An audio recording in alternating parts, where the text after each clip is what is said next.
I'm John Koerner, and you are now on the Koerner tree farm. I bought this property in 1967, and I didn't have a clue on what to do with it because I was a dairy farmer at Oshkosh. I thought, well, there's a few trees standing around. I'll call the county forester. And I said, what do we do? Where do I start? I have no clue. I was a dairy farmer. I knew nothing at all about a tree. I didn't even know how it grew. And he said, plant some trees. He got me started in the right spacing. And that in itself was my success, because once I saw the tree start growing and the spacing was right, I carried on from there. And so that was the thing that really got me going. Without that information from him, I definitely would not be standing here today. Well, my family has worked with me on this thing since day one. The boys, instead of going to camp or whatever, came out here and worked in the tree farm or enjoyed themselves in the tree farm, but it was a lot of work also. And so they've been working with me since they were 4, 5, 6 years old.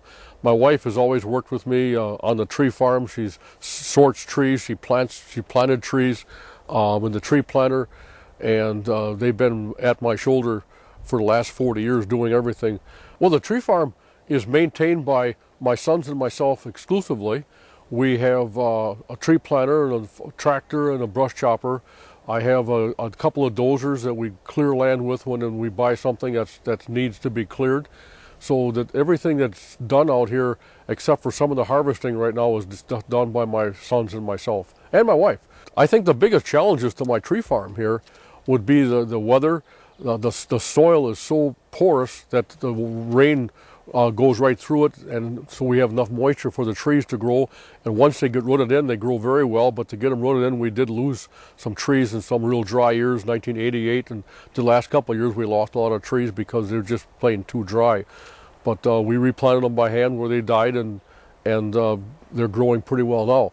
Also, we have, I think, every bug known to tree farms living in here, and we have to always keep fighting those, and luckily some of the trees that die or windstorms that we had, we can harvest those trees and they don't go to waste.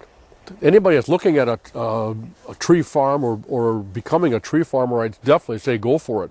It is a lot of fun. There's so many pluses to the thing. The biggest thing I would tell them is to get the proper start.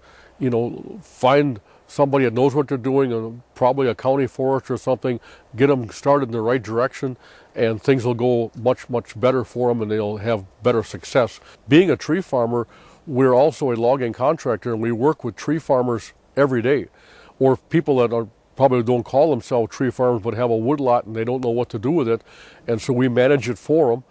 My oldest son, Scott, now is on the advisory board for invasive species in the Governor Council, so he has a great impact on that there.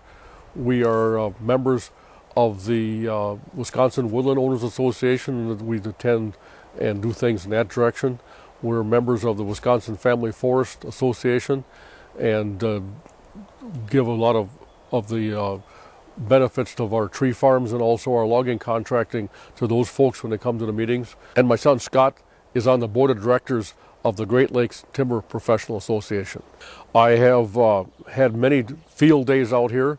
We have our roads set up so that we can get the buses in here. Well, with the 4th grade kids, we normally go just to the classroom. Okay. If we have a chance to bring any out, we would do that.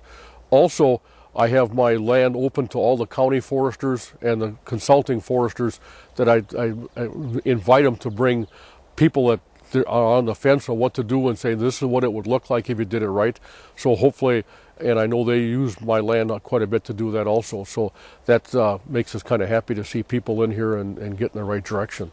Well, as a National Tree Farmer of the Year, I think my message would be to people to get the right advice to start with, to have a woodlot and get professional advice right from the get-go so that they get started in the right direction. When you get started in the right direction, everything seems to fall in place. Trees don't grow very fast, but if it's done properly, they grow right. The wildlife will take over for what they're probably interested in.